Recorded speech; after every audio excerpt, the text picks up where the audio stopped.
can do that. Thank you. So if I could ask Charlotte and Mark to put their cameras on so we can see the first speakers. Wonderful. Hi, guys. So within this panel, we have two speakers who will be addressing topics of environmental and social justice activism. Both these speakers deep dive into moments of Indigenous activism, revealing an often erased story of resistance and protest. After our speakers have delivered their 20-minute presentations, we will open to a collective Q&A session. As the speakers are presenting, please feel free to submit your questions to the chat or again, ask clarification on anything. The chat is being monitored, and this will mean you don't have to remember your questions till the end, and we can kind of get moving with the Q&A very quickly. So our first speaker is Charlotte Vergette. Charlotte is affiliated with the Centre for Indigenous and Settler Colonial Studies at the University of Kent. She is starting a Chase-funded CDA PhD in January 2023, collaborating with the Indigenous rights NGO Incomendios. Sorry. This PhD research will build upon her Masters by Research work, as both are looking at Indigenous environmental activism in North America and the role of art within these movements. Charlotte, if you're ready to speak. Thank you, Millie. I'm just going to do the screen share thing, which is my first time doing that officially, so that's quite exciting. Let's see, is that working? Millie, can you confirm? Yeah, we can see that. Perfect. Okay, should I just dive in? Yeah, go for it. Perfect, thank you. Okay, hi everyone. Thank you so much for being here. I'm actually just going to set my little stopwatch timer thing so I can keep track on time. So this is my first time presenting a paper, so I am a bit nervous, but I'm also very excited to see if it speaks to any of you or that you find it interesting, which I very much hope that you will. As Millie mentioned, I'm affiliated with the Centre for Indigenous and Settler Colonial Studies here at Kent, also known as CISCS, which was set up as I joined the university by my supervisor, David Stirrup, who's here today. And I have included our social media handles on my front page of my slides, so please do follow us to find out more about the centre. I started my MAR, which is my research master's, back in September 2019, just quite a while ago now. And I start my PhD in January, so I have been here for quite a while now. And despite the chaos of the pandemic, I am actually glad that my master's taken so long, because I believe it has really allowed me to sit with the ethical complexities of doing research in the field of critical Indigenous studies, especially from the UK. It has also allowed me to consciously cultivate a deep immersion in Indigenous scholarship, allowing for a more concentrated focus on the centering of Indigenous and BIPOC voices and perspectives in my research.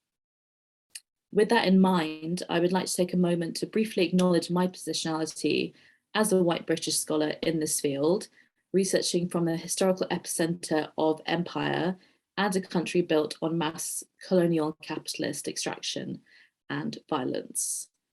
This is a complex and contradictory positionality, which I've tussled with many times, but ultimately I believe that it is important to stay with the trouble, to borrow Donna Haraway's famous phrase, in order to advocate for those who are on the front lines of protecting the planet, the land defenders and water protectors who are drawing upon a long lineage of Indigenous resistance. The image on the screen is from Standing Rock, which was described by Dina Julia Whitaker as the most significant Indigenous protest in recent US history. And it was organized against the Dakota Access Pipeline. It is also important to say that I am not and never will be an expert in this field, nor do I want to be, as I never want to be seen as speaking for Indigenous peoples, but rather commit to ethical collaboration and co-thinking, whilst always listening, being receptive and continuously finding new ways to advocate for and tangibly support this essential planetary protection. So my first chapter turns to Standing Rock as a case study, and my second chapter, which will be the focus of this paper, is looking to contextualize contemporary struggles for land and life, such as Standing Rock, by exploring the ongoing historical reality of Black, Indigenous exclusion and erasure from the mainstream environmental movement. demonstrating that this occurs across both intellectual, aka knowledge production, and physical, as in land protection, domains. I would also be looking at how the current climate justice movement is continuing the legacy of historical BIPOC environmentalists. As a critical re-examination of environmentalism, I aim to expose its absences and gaps as historical exclusion and erasure due to a deep rootedness in white supremacy. To be clear, when I use the term white supremacy, I am not simply referring to specific iterations of this, such as the white supremacist hate groups, for example, Proud Boys, Ku Klux Klan. I am referring to its usage by critical race theory scholars who theorize that it describes a process and a persistent state of affairs that is prevalent in the Western world, where the interests of white identified people are given precedence over the interests of other groups through political, social, economic, and cultural structures and practices that have evolved over centuries and are maintained and continually recreated by these structures, and through individual actors and actions, both conscious and unconscious. In light of this, I begin the chapter by looking to conceptualize race and its relevance to the environmental movement in the settled nation known as the United States of America. I start this by probing the idea of environmentalism and who is and is not considered an environmentalist, opening with a discussion focused on this tweet from Black youth activist Leah Thomas, who is the founder of the non-profit organization and climate justice community, Intersectional Environmentalist, IE. She sets out here to ask the question, who is an environmentalist that inspires you on social media? And as you can see, her caption includes the hashtag, our ancestors are activists. If we look at some of the responses to this tweet, which includes, grandmothers, Indigenous, Amazonian women, amongst many other responses that I can't show right now, it is evident that Black and Indigenous peoples have been involved in environmental justice work for a long time, and not just in explicitly activist or academic roles. This post, and the work done by Leah Thomas and the IE community more generally, has been hugely influential in how I theorize youth climate justice and its relationship with the older organism known as environmentalism. I've just lost where I am. This post and the responses to it helped formulate a way of framing the fullness of contributions to caring for the earth, the entire expanse of environmental justice contributions, as planetary protection. By widening the lens, it becomes essential to question why these contributions, particularly from BIPOC, both historically and today, are often not considered a part of environmentalism or the environmental movement.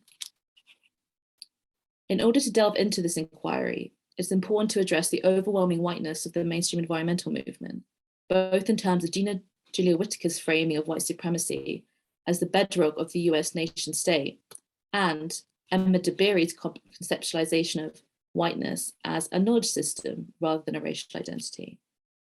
Emma DeBerry builds on the work of previous race scholars' arguments. The race as a means of human categorization is a social construction, as she describes it as a socially engineered concept invented with a very specific intention in mind. That intention was racism. She traces our contemporary notion of race and different races to its deliberate construction in the 1600s to simultaneously crush anti-colonial coalitions and slave rebellions in the Caribbean, and also create a fictive kinship between the European elites and workers. Racial categories can thus be seen as a colonial construction, invented to enshrine the notion of white supremacy. If we consider DeBerry's framing of whiteness as a knowledge system, it is a system characterized by the desire to dominate and subjugate. This extends to our more than human relatives, as this destructive and extractive system is depicted as asserting not just that white people should be dominant over other races, but that more fundamentally sees human life as dominant over other life forms. Thus, whiteness as a knowledge system has environmental impacts that necessitate extensive planetary protection. For whiteness violently interrupted our interconnectedness with ecological systems and non-human life. It has also resulted in disproportionate climate injustice, where BIPOC and Global South communities are the hardest hit by the extreme weather characteristic of the climate crisis. This racialized climate injustice is the crux of recent initiatives such as IE, who highlight the privileging of whiteness in the mainstream environmental movement as perpetuating historical horrors of BIPOC erasure. There we go. Given that those privileged enough to have their stories heard and circulated in their truest forms were often white environmentalists and conservationists, BIPOC stories surrounding environmentalism and environmental justice were deliberately erased, silenced, and ignored. In this way, we can see how white supremacy operates through a system of domination that is deeply fused with both the mainstream environmental movement and the settled nation known as the United States, resulting in ongoing historical reality of Black and Indigenous representational exclusion across multiple different domains.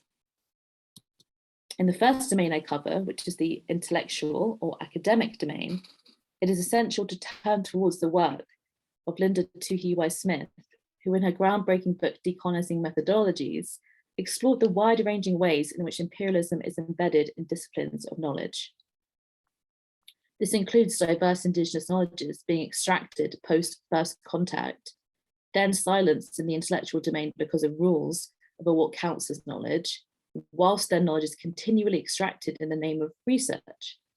This is one of the many ways in which Indigenous peoples in North America and worldwide have been excluded from the intellectual history of the environmental movement, despite being integral to this knowledge extraction and production, especially in terms of things like traditional ecological knowledge. Black exclusion from knowledge production relating to land or the environment is highlighted by Camilla Hawthorne in her elucidation of contemporary Black geographies as an academic field, presented as a field that may appear new or trendy, but is actually rooted in a long legacy of Black environmentalism.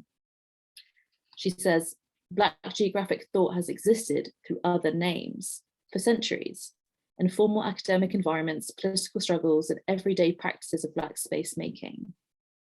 This echoes IE ideas and reinforces the necessity of the inclusive framing of environmental justice contributions as planetary protection. There is also a history of Black and Indigenous exclusion and erasure in the US environmental movement in the physical domain, aka in terms of land protection and stewardship. US national parks can be used as an example for both groups, as they are rooted in a history of racism and forced removal. Dina Julia Whitaker details the enmeshment of the origins of the national park system with the transcendentalism movement, involving well-known figures such as Ralph Waldo Emerson and Henry David Thoreau. This highly romanticized version of naturalism contributed to the idea of so-called wilderness areas in need of preservation. Not only were these places, such as Yellowstone National Park, actually Indigenous occupied landscapes, and so an uninhabited wilderness had to first be created, but also in the creation of the national park system, the local Indigenous groups were restricted and then eventually removed entirely from these lands, tying in with federal policies of Indigenous removal at that time. She writes, the myth of uninhabited virgin wilderness has for more than a century obscured a history of native land dispossession in the name of preservation and conservation, and serves as the foundation of the environmental movement. This narrative of wilderness and romanticism that fueled the creation of the national park system is described by Carolyn Finney as being informed by a legacy of Eurocentrism and the linkage of wilderness to whiteness, when both become naturalized and universalized.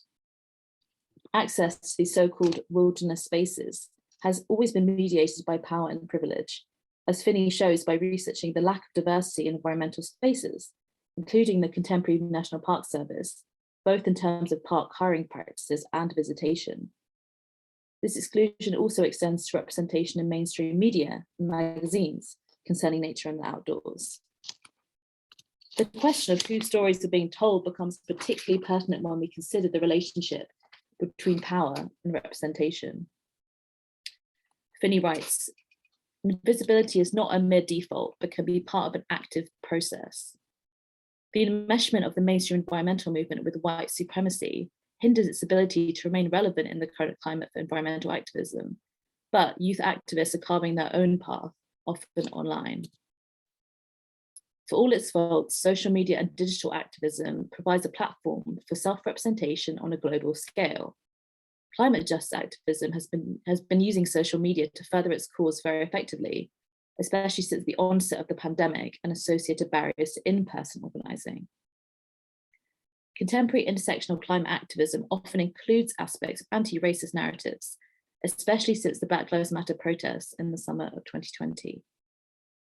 The digital form of this anti-racist activism is critiqued by DeBerry for its focus on allyship and alienation, rather than class and capitalism.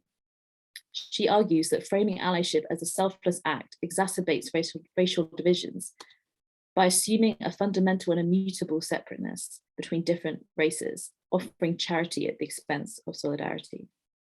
She alternatively advocates for a mode of activism that was popular in the social movements of the 1960s, one which focuses on identifying shared interests and nodes of connection, coalition building. For example, the Rainbow Coalition was created by the magnetic Black Panthers leader Fred Hampton in formation with the Puerto Rican Young Lords and the Young Patriots, who were working class Southern white folks. She recounts the tale of the Young Patriots renouncing their use of the Confederate flag with its overt associations of the slave-owning South without any pressure from the Black Panthers or being held accountable, but out of sheer respect for them. She offers this example as a reminder that working with difference, rather than dismissing or entrenching it, is a fundamental facet of coalition building. Kyle Mays presents kinship as solidarity and is essential to this coalition building, drawing upon Kim Torber's discussion of the necessity of restoring just relationships across human and non-human life forms. For Black Americans, it is posited as essential in order to move towards healing the traumas of forcibly experiencing anti-Blackness, enslavement, and the lack of a home or homeland while on Indigenous land. This necessitates that Indigenous nations form new relationships with Black folks and other communities of colour, and a reimagining of sovereignty. Moving forwards, this would allow for coalitions and communities that could outlive relations with the settler state towards futures of transformative justice and collective liberation. Celebrating Afro-Indigeneity is a step towards seeking these just futures, as its embodied existence is a challenge to the reification of race in its popular usage, by inherently complicating the neat division of races set out by European elites in the 1600s. Mays also reminds us that the African peoples forced to come to the Americas were themselves from a multitude of different Indigenous groups, further challenging this categorization of difference. This insight also provides additional potential scope for solidarity on the grounds of a form of globalized indigeneity, through a reminder that Black Americans have Indigenous ancestors with historical relationships of land in various localized places across Africa. He also warns that possibilities for coalition won't come about easily and require a multi-layered and sustained struggle to recall similarities as well as differences. Liberation takes work. It takes compassion, love, and patience. In the contemporary climate justice movement, coalitions are being built across Black and Indigenous activist groups. Within this, I reframe Naomi Klein's description of Indigenous peoples as climate saviors, by including David Pello's argument that people of colour are indispensable in helping to foster resilient planetary futures. And I argue instead for BIPOC environmental activists to be recognised as indispensable leaders in the shared fight for climate justice. An example of a coalition between these indispensable leaders can be found in the Indigenous-led organisation NDN Collective's Land Back movement. The Land Back movement is defined in an IE YouTube video by NDN Collective's Climate Justice Campaign Director, Jade Vergette. There's no fine print to exactly what the words spell out. Land is our connection to culture, identity, ceremony. And when we have land restored, returned back to us, that's when we can really be in self-determination and in sovereignty. The organisation's president, Nick Tilson, connects these ideas to Black activism too. Land Back also harmonises well with the political discourse, reparations, and land-centred issues for our Black relatives. He also describes a concrete coalition between their organisation and groups such as the Movement for Black Lives to support each other on systemic and individual levels. He gives the example of the NDN Collective honouring Juneteenth on their networks and social media platforms, and the Movement for Black Lives, in turn, directly supporting and amplifying the Land Back campaign by holding a virtual event on Indigenous Peoples Day when Tilson celebrated the campaign's launch. Finally, what possibilities for change do these type of coalitions conjure up? Art is a key component of any resistance struggle, such as the landback.art campaign, landback.art billboard campaign, which invited Indigenous artists and allies to illustrate their answer to, what does land back mean to you? The dominant narrative of the mainstream environmental movement is being rewoven to make visible the continuing threads of indispensable leadership from Black and Indigenous communities. As I hope to have shown, this dominant narrative is a stale story, barely disguising its enmeshment with white supremacy, one that is being interrupted by the challenge of a radical refusal rooted in Indigenous sovereignty and Black self-determination. This chapter will end by considering the role of art in Black and Indigenous solidarities and coalitions to lead into my next chapter on storytelling to protect the planet through hip hop. So I know I'm basically at the end of my time now, so I just wanted to say quickly at the end, if anyone has any kind of suggestions for readings about current or historical youth coalitions involving Black Indigenous peoples, environmental activism, or Indigenous hip hop in North America, please do put it in the chat, or you can email me at charlottevergette@gmail.com. So thank you so much for listening, and thank you Millie and Kate for organising this conference. Thank you so much, Charlotte. Oh, I've got my video on. That was really fascinating presentation, and I really love this concept of planetary protection, which marks a really much needed shift in the perspective and recognition of erased contributors like we're talking about to environmental protection. So really interesting. I'm excited for the Q&A. Our second speaker is Mark Parker. Mark is a Chase-funded PhD student of American Studies at the University of Kent. He has previously written on Native American and First Nations music as protest and the Red Power movement. Developing these disparate themes, his current research engages with the deployment of art in the Red Power movement. Are you all set up to present, Mark? Hey, I think someone shut off my camera, so I think the admin needs to just put that on again. Does that work? Thank you. Yeah, brilliant. Thanks. Sorry about that. I don't know what happened there. That's okay. I'll just share my screen quickly. Now, can everyone see that? Yeah, we can see that. That's great. And that's moving. Okay, great. Yeah, moving. Yeah. All right. Well, I won't take too long before I start, but just a quick thanks to Millie and Kate for putting together the conference. Like John was saying, this is really the first chance I've had to present a paper, and it's a great forum to be able to do so. Thanks also to Charlotte for a brilliant first presentation, and for a kind of nice incidental introduction to my paper with the last slide. The work I'm about to present will hopefully form, it's kind of a work in progress, and will hopefully form some subsequent work in the form of journal articles and a chapter in my eventual thesis. So when I'm finished, any comments or feedback on these early thoughts would be greatly appreciated. Anyway, I will get to it. On a chilly Thursday morning on November 20th, 1969, 89 Native Americans sailed across the choppy bay water from Sausalito to Alcatraz, proclaiming the island, quote, in the name of all American Indians by right of discovery. The proclamation, a humorous but biting critique of settler colonialism, established the tone for much of the Native American rights activism of the following 9 years that came to be referred to as the Red Power movement. The third attempt of the month, the Alcatraz occupation would last far longer than its predecessors, with the intertribal organization Indians of all tribes inhabiting the island until June 11th, 1971. In the initial months, the island's unsteady infrastructure was repaired and reimagined by the native residents. As plumbers and electricians made the cell blocks habitable, college students etched, scribbled, and spray painted the building's interior and exterior. Some wrote their names, Others wrote the names of their tribal nations, and others again chose to engage pre-existing federal signage, inverting with irony-laden criticism the rhetoric and power of the Euro-American signifiers of territoriality. The latter intervention is the subject of this paper, which seeks to develop an analysis of red power's engagement with governmental semiotics. In particular, I will consider how the appropriation and inversion of territorial signage offered land title and sovereignty in recognizable terms, as well as how the misappropriation illuminated the conditions of the settler state's production.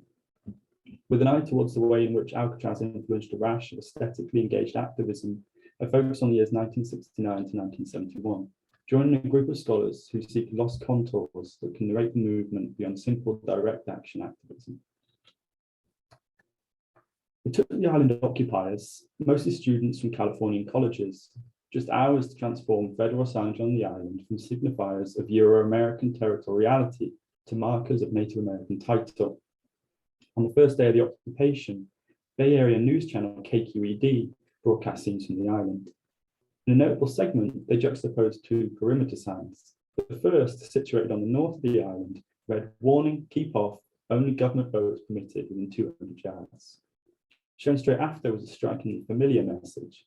With the same underlying block lettering, the board on the Agar Trail to the south mimicked, "Warning, keep off, Indian property." Smudged and corroded lettering evidenced a crude erasure, but one can assume previously read federal, and its replacement with the intertribal signifier broadly adopted by the activists, Indian. The KQED newscast captured the occupiers' conscious engagement with settler semiotics, broadcasting one of many times red power activists appropriated and inverted signage and sign-making practices to substantiate their claims to land title. Signs are powerful sites of anti- and decolonial play due to their role in the naturalization of settler colonial territoriality. As Walter Mignolo has argued, maps and verbal geographic descriptions derive their power from a pretense of objectivity. Maps, place names, and signs present supposedly valueless manifestations of title that deny a history of land dispossession and eschew coeval territorial claims. Signs, as verbal geographic descriptions, are treated as the paradigmatic models of the true representation of the earth, and as such are conceived exclusively in their denotative dimension, obscuring their connotative dimension in relation to the power that they retain. The opposite is true of indigenous signifiers of territoriality, which, as Mignolo asserts, were reduced by Euro-Western commentators, particularly anthropologists, to artifacts used to understand indigenous cultures. His book, Engage Resistance, Dee made a briefly motion towards a similar understanding of signage, arguing it was the sterility of signs that imbued him with the power to dispossess indigenous land and naturalize Euro-Western title. In turn, he argued that the inversion of Alcatraz's signage allowed the occupiers to claim the same authority as the sanctioned federal sign. In other words, inversion allowed the occupiers to claim title to the island in immediately recognizable terms, bolstered by the power that the inversion of signage conferred upon them. Though this articulation serves as a useful explication for the semiotic play enacted through the inversion of signage, I want to develop Rader's claim further to consider how the symbolic reversal of power has an importance that extends beyond simple bolstering of intertribal land title. When seen as an act of indigenous refusal, I would argue that the decolonial capacities offered by the inverted signage's claim to title was of greater significance than the potential transfer of title itself. This refusal was fundamentally a refusal of the hegemony of the settler state. As Glenn Coulthard asserts in Red Skin, White Masks, the contemporary settler state maintains ultimate sovereignty through the engagement of indigenous rights activism in ways that reinscribe settler dominance. He explains that such activism is commonly co-opted into state institutional and discursive fields that in turn determine the scope and limits of indigenous rights. For Coulthard, the politics of recognition, as he calls it, thus seeks to produce a class of indigenous citizens who, in seeking their rights primarily through legal means, actively engage in the perpetuation of hierarchical forms of sovereignty. Most insidious, however, is the way in which the politics of recognition encourages a disavowal of decolonized indigenous subjectivities, as indigenous peoples come to define themselves and their rights in relation to the colonial state and its legal apparatus. In mind of the psycho-effective state, Frantz Fanon asserted that decolonization could be best achieved by a form of personal and collective self-affirmation that struggles against the assimilative lure of colonial recognition. I would argue that the inversion of signage allowed for self-affirmation by the imagination of Indigenous hegemony enacted through a unilateral claim to title. The appropriation of settler semiotics via the inversion of territorial signage in Alcatraz thus did more than substantiate claims to title by the assumption of federal authority. It transcended the appeal-based mode of activism that had been dominant amongst intertribal organizations, such as the National Congress of American Indians, for decades. The signage's declaration, "Keep off Indian property," was not a request, but a much more forceful claim that precluded Euro-American territoriality in the same way Europeans have denied Native American title since 1492. The decolonial capacity of this unilateral claiming was derived from aesthetic activism's ability to imagine an alternative. Imagining has a powerful decolonial potential when we see, as Coulthard does, colonization is occurring at the material and social level. Karl Kroeber explains that in contradistinction to Western understandings of imagination as fabrication, imagining has the capacity to allow your mind to move towards something not yet realized but realizable. In this instance, the imagination of Indigenous predominance has the capacity to realize a political and social decolonization, which eschews settler dominance through unilateral claiming rather than an appeal to authority. Keep off Indian property imagined an alternative to Euro-American hegemonic power and enacted instead a personal and collective self-affirmation. Resultingly, the inversion of signage encouraged the imagination of an alternative that manifested a decolonized Indigenous subjectivity beyond colonial recognition. Despite this powerful aesthetic activism, the Alcatraz occupiers were not immune to slippage towards recognition-based politics. On the first anniversary of the occupation, the newly appointed spokespeople, John Trudell and Leonard Means, unveiled a scale model of the island, complete with replicas of the improvements the Indians of all tribes had construct. Reverting to an appeal-based mode of engagement, they asked for title alongside $6 million federal grant to finance the development. The federally appointed negotiator Thomas Hannon immediately leapt upon this opportunity to affirm the occupation's position within state institutional and discursive fields, telling the press that there was no legal way for the occupiers to claim title without purchase. Hannon's reassertion of the settler state's jurisdiction was undeniably successful. When the last few occupiers were removed on June 11, 1971, few spectators voiced their discontent. Though the occupiers' aesthetic activism was powerful in the social domain as an inward-facing decolonial mechanism, its limited capacity to facilitate change in the material domain by the repatriation of land was perhaps evidenced in this moment. Nonetheless, despite the island remaining federal land, many historians of Red Power have noted the symbolic success of the Alcatraz occupation, paying particular attention has been paid to the proliferation of tactically similar occupational protests following Alcatraz. However, this historiographical emphasis on occupation-based strategies reflects an oversimplification of Alcatraz's influence. The semiotic play present at Alcatraz was emulated at several subsequent protests between 1969 and 1971. In this respect, Alcatraz helped shape the aesthetic activism adopted at such sites. To name just a few examples, sign-making practices were appropriated and inverted by the Mohawk Nation at Loon Island on the Akwesasne Reservation, straddling New York and Ontario in May 1970, by the United Native Americans at a Nike missile facility near El Cerrito, California in June 1971, and by the Milwaukee chapter of the American Indian movement on the shore of Lake Michigan the following August. At all these protests, occupiers either edited pre-existing federal signage or erected their own to signify territoriality. However, the activism of the Pitt River Nation near Shasta County in northeastern California poses the most interesting case study. For not only did the activists replicate the inversion of signage as a refusal of the politics of recognition, but also enacted a second form of semiotic play, which I refer to as the performance of recolonization. The Pitt River Nation lost 3.4 million acres to the European genocidal campaign of dispossession enacted in so-called California in the 19th century. As Pitt River land remained unceded territory, the Indian Claims Commission, founded in 1946, soon worked to purchase the land title retroactively. Though initially rebuffed, the purchase was eventually granted by a rigged mail-in ballot organised by the Bureau of Indian Affairs in 1963.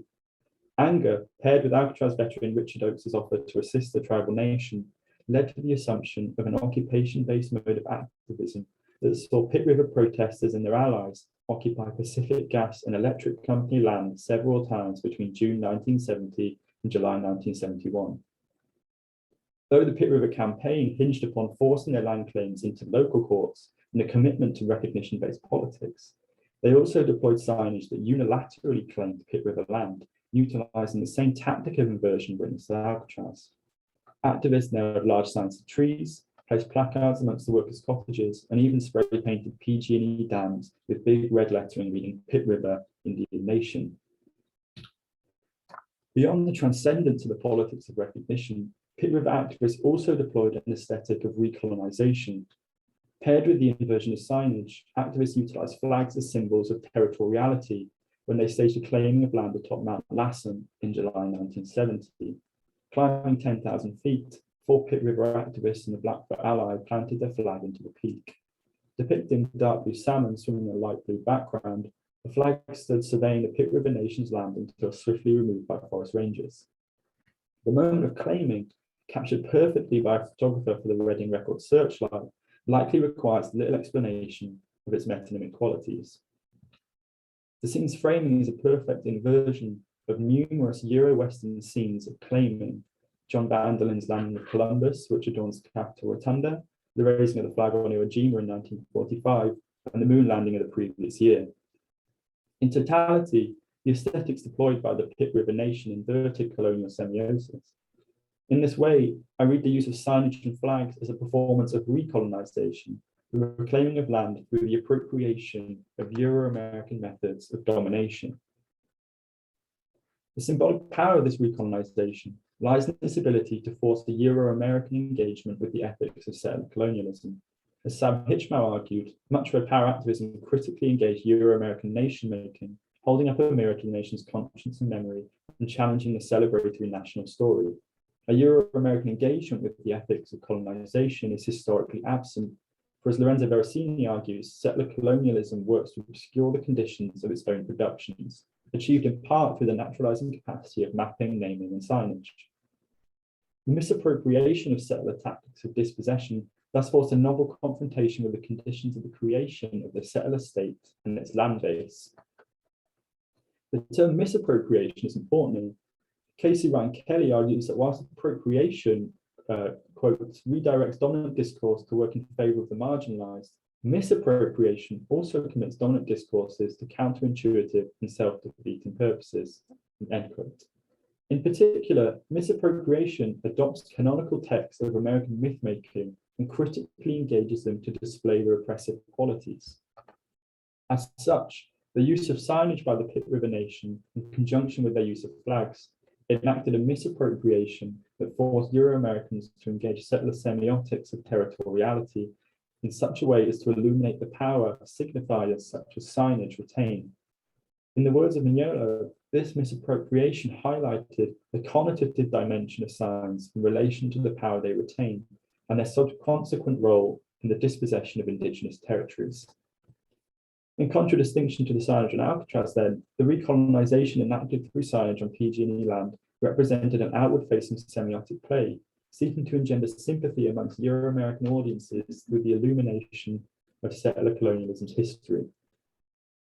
This tactic may well have been successful, for when the all-white jury of the local court delivered their verdict on the trespassing cases brought against the occupiers in June 1971, the Pitt River defendants were acquitted on 94 of 108 counts. However, despite the importance of this ruling as a tacit recognition of the Pitt River Nation's original title, the activists were unsuccessful in reclaiming their stolen land. Thus, much like the Alcatraz occupation, the material aims of the protests remain unfulfilled.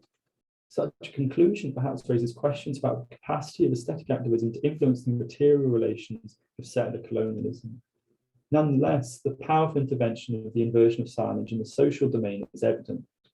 Despite the decline in the engagement with signage and sign-making practices after 1971, the inversion of signage remained a lesser used but nonetheless present mode of aesthetic activism at both the Trail of Broken Treaties and Wounded Knee in 1972 and 1973, respectively. More recently, Edgar Heath of Birds would revive this practice in a street sign project spanning the last 3 decades. A protest form often overlooked, the inversion of signage and outrage has ushered in a mode of Indigenous activism, which, if analysed, can trace a pathway of influence from the island occupation to Lake Michigan, Loon Island, Pitt River, and far beyond. Thanks to everyone for listening. If anyone has any comments or questions, I'd love to hear them. Cheers. Hi. Oh, let's turn my camera on. Hi, thank you so much, Mark. That was really interesting, and I think shows more broadly the central role of particularly that really overlooked artistic medium in protest movements. So I'm going to open up for the Q&A now. We have questions in the chat already. And I wanted to start with a question from Kate for both Mark and Charlotte. I don't know if you can turn your camera, amazing.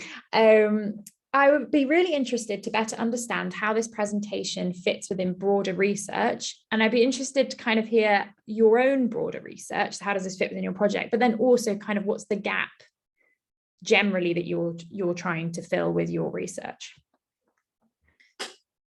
Charlotte, do you want to go first? I was just going to say, Mark, do you want to go first? Yeah, I'm happy to, Charlotte, if you need them, if you want a minute. I do need a minute to absorb. Okay, yeah. I'll try and ad-lib this as I go. How it fits into broader research. So obviously this is a paper on that kind of fits into Red Power studies. It's taking a fairly new approach, or approach that's newer to the field in kind of approaching the history of Red Power in a more interdisciplinary manner.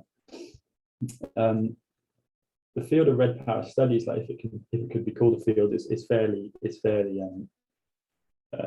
small and lacking. I think the 2 major books in the field were written in 1997, so there isn't a huge amount of research on the period. And whilst Paul Chant-Smith and Robert Warrior's Like a Hurricane, which was written in 1977, is a great kind of narrative recounting of the period 1969 to 1973. You know, there's still a lot of nuance that's lacking, and one of the ways to fill this gap is to try and approach this in an interdisciplinary manner, and take a lens towards new subjects of study, and this opens up kind of pathways of influence, as I was discussing in the paper, between, say, Alcatraz, which is a major national event, and smaller scale activism like the Pitt River activism in northeastern California, which is obviously tribally specific and has far less coverage, both in the news at the time, but also in scholarship subsequently. And so it fits in that way, and it works really to try and open up new areas of analysis in the field, of which there are loads, of course. And then in my own research, it fits into a kind of broader study of artistic productions at protest sites, and to see how they interact with direct action activism. And so, as I suggested, aesthetic activism potentially has the power to transcend this politics of recognition, this appeal-based mode of activism, in a way that direct action activism may struggle to do so due to issues of, say, just generally military power and so on. And so it fits into a broader research interest that will look at say graffiti, but hopefully also look at, I haven't done the research yet, things like music, literature and poetry, which were all produced by activists either during the Red Power movement or subsequently. Hopefully I've given Charlotte time there to go up with something. That was fantastic, thank you. Thanks, Mark. Yeah, you did. I've just been scribbling down little notes for my brain.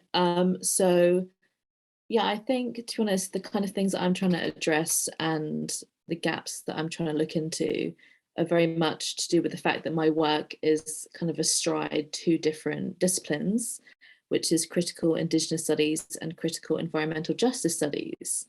And I'm really looking to examine these gaps, which I think I talked about a bit in the presentation, to do with kind of BIPOC legacies of environmentalism and what is and what isn't considered that. And also reframe them and consider, what if there's a gap, why is it there? And what could be the reasons and the rationale behind that? So kind of critiquing the lack of BIPOC contributions in acknowledged BIPOC contributions in the environmental movement, but also looking at the slightly more positive or just counter-narrative approach of all the contributions that exist currently and historically, and then reframing that to be an even wider expanse of not just the kind of academic contributions or the activist contributions, but also grandmothers, also Indigenous folks who maybe don't get as much attention for what they do, you know, they're not as well known. But actually, when we consider the wider lens, there's so much going into that. And also, I think in terms of the way that it addresses different disciplines coming together, Dina Julia Whittaker, whose book I mentioned a lot, As Long as Grass Grows, talks about the need for an indigenized EJ, or environmental justice kind of studies. So I was really hoping to bring together kind of the classic environmental justice studies work and bring Indigenous voices really strongly into the fore of that, which includes clashes, of course, with things like the Sierra Club and that kind of thing. And then in the next chapter, I'll be looking at hip hop, and there is literature around Indigenous hip hop, but not, as far as I'm aware yet, a huge amount around how that interacts with the environmental movement and environmental activism. So kind of eco hip hop. So that's something that I hope will be interesting when I write that. Yeah. That's fantastic, thank you, and a really great insight into how these theses are put together and the way that you're kind of collaborating and working on each chapter at a time. I have a question now from Olivia, again for both of you. How do you envisage going about collaborating and co-thinking with Indigenous activists in your research? What are some of your key considerations? You have to go first if you want. What was that? Up to you, Charlotte. Were you saying you wanted to go first? I'm happy to if you. Yeah, go ahead. Like. Yeah. Okay. I mean, at this point, 6 months into a PhD, the extent of my collaboration is fairly limited at this point, though I see that as something that needs redressing in the next 3 years or so, because I think the collaborative aspect is going to be very important for a few reasons. I mean, one reason is Charlotte mentioned positionality, and I didn't do so in my paper, but doing research on something like aesthetics and trying to engage, artistic productions theoretically without an engagement with Indigenous activists, Indigenous artists, would be foolish, to say the least. And I think also that can also be redressed partly through an engagement with Indigenous theorists who are writing at the moment, like Glenn Coulthard,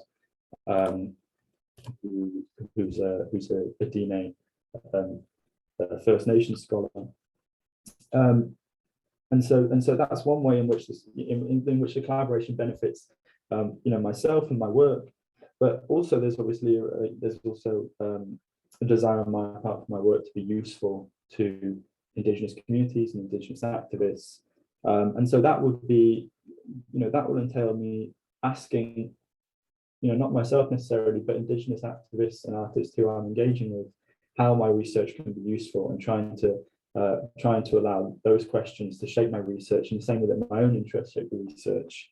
And one way in which just very basically my research could be useful, though as I say, the idea would be to listen and allow that shape the research, is through the kind of rewriting narratives. I know Kent Blanchett, who's a Cherokee Creek, Choctaw, Shawnee and Potawatomi scholar, he's been working with the National Park Service recently, producing a traveling touring exhibition on the Alcas occupation, and he's done some stuff on graffiti, and he's worked as well to kind of produce a more coherent narrative of the activism. Though interestingly, in recent years, the graffiti, as it was called originally, is now called by the National Park Service political messaging, which is an interesting way of kind of co-opting again this kind of aesthetic productions that were working towards sovereignty and territoriality into these state discursive and elite frameworks. And so, there's a lot more research, there's a lot more work to be done in terms of just rewriting the narratives and how you present this activism in a way that isn't just kind of, co-opting it into this kind of politics of recognition. So yeah, I mean, there's that. I'll leave it at that because I think that's covered a few things there. Thank you, Mark. I definitely agree with kind of absorbing different questions and also trying to make our work relevant to the communities that we're working with and kind of engaging with. That's always something that I thought was a really important ethical consideration. In terms of the collaboration that I hope to do, I came here obviously in 2019 with high hopes for lots of collaboration, lots of conferences abroad, and I don't know, just loads of opportunities to engage with different people in North America. And unfortunately, the pandemic scuppered a lot of that in terms of the masters. However, for the PhD, I really hope to be able to get out to Haida Gwaii, where I have some contacts which is the west coast of Canada, and really be able to put into practice again these ethical considerations that we've all been working on for the past few years during the pandemic, and be able to really put that into practice. I've also been very lucky to have Kyle Mays, who I mentioned on one of my slides, look over some of the work for chapter 2, which is very kind, especially to have an Afro-Indigenous scholar who writes about Afro-Indigeneity, lots of other things. Look at my work, it's obviously mildly terrifying, but also very instructive because it meant that I knew that I was on the right track, hopefully. So he's been really amazing. And in terms of considerations, I kind of regularly-ish, try and journal or reflect to myself about what were my intentions with this kind of work, not only with the specific research that I'm doing, but with being in this wider discipline, like why am I doing this? So I often try and check in with myself about that. And I also try and absorb in things that, for example, Indigenous scholars will say at conferences and say things like the whole thing I said at the beginning about not being an expert, that's from Indigenous Person at Conference, a scholar talking about don't think that you know, like you're not an expert. And like finding these moments really instructive in terms of how we position ourselves in relation to our work and the ethics around that, and really taking stock of that. And then also trying to do some environmental activism and various environmental contributions in my own personal life, so that I feel like it's more holistic, more genuine and authentic from my perspective. And really just listen to any kind of perspectives, whether you feel uncomfortable with them at first or not, it's kind of by the by, but saying the trouble in that sense, and then absorbing everything that you can, and then reframing that, reworking that into your ethics and your research. I think it's really valuable. Yeah. That's fantastic, Charlotte. Thank you. Definitely being open to being confronted with resistance for your involvement or a reevaluation of how you're being involved is a really important part of this work, and that's great to hear. Ben Marsh, I can read your question for Mark, or I wondered if you could pop in and ask it. That might be if you can hear me. Hey, hello. Yes, absolutely. Hi, and thanks both for fab papers. Yeah, I was really interested, Mark, in the spaces and some of the signage that you were presenting, and whether there's any record of discussions or any retrospective reflections about the participants and the activist artists about the extent to which the kind of dimensionality and the materiality of what was required to get those messages across impacted upon the choice of words and the kind of semiotics.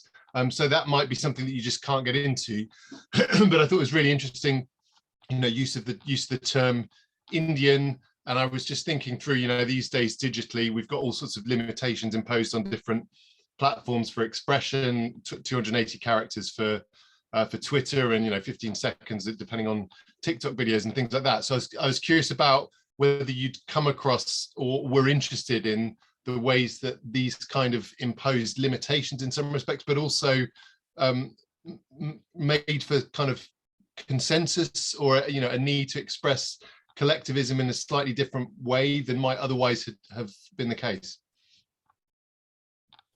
Yeah, thanks, Ben. Great question. I cut some stuff out of the presentation that was relevant to this. In terms of the discussions on the island, I haven't come across anything that tells me either way, though. I think a lot of the artistic productions were kind of you know, the kind of tagging on the island was organic and done individually. There was a good video I came across yesterday while looking for, how Signs of Engage was, I think, filmed by Chron 4, I think a Bay Area news channel, where someone was just climbing up to the top of the water tower and with a bucket and a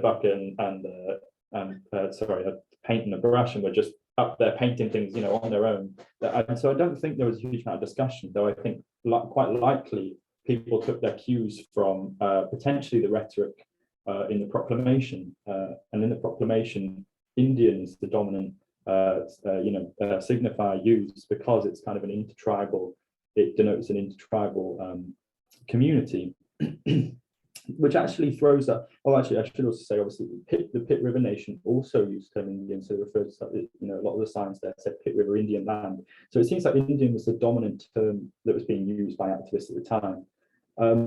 But this kind of intertribal signifier and intertribal activism did throw up some issues, particularly on Alcatraz.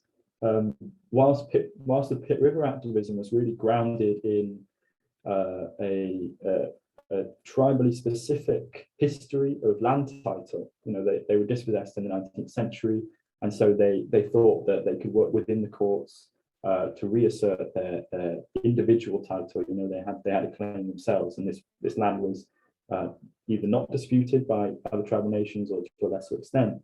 On Alcatraz, the intertribal aspect of the activism threw up some concerns. The Muwekma alone, which I may have butchered that pronunciation, were quite unhappy with the fact that the Indians of tribes had staged activism on Alcatraz because they claimed original title on the island.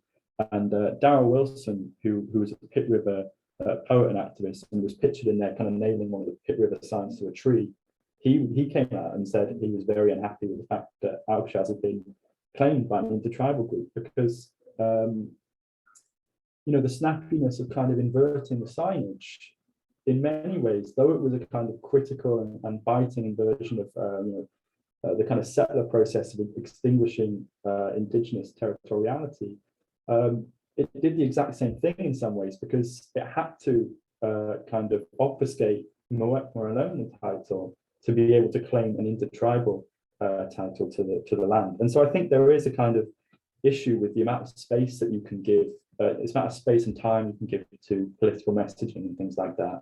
And that does throw out some concerns because it lacks nuance.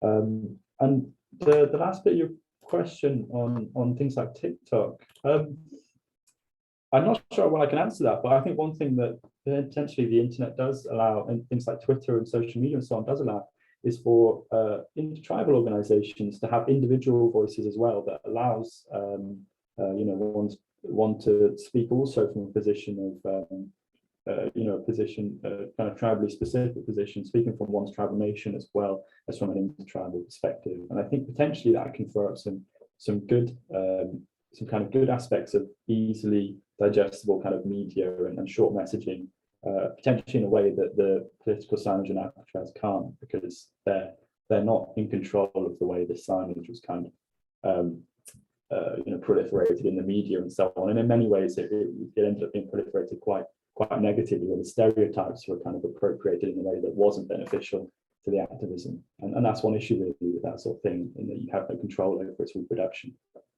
I hope that's answered your question. Yeah, brilliant, really interesting. Thank you. Thank you, Mark. That was fantastic. We now have a question from John Wills. I think I can read this one. So this is for Charlotte.